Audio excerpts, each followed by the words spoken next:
اهلا بيكم اعزائي المشاهدين، مشاهدي ومتابعي قناه كره لوكر من جميع انحاء العالم. النهارده معانا تقرير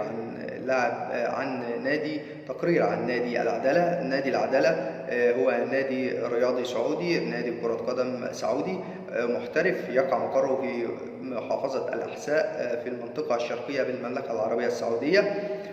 صعد إلى دور المحترفين السعودي لأول مرة في تاريخه عام 2019.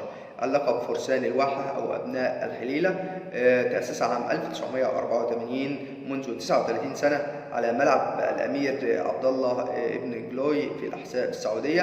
الساعة 26,000 متفرج.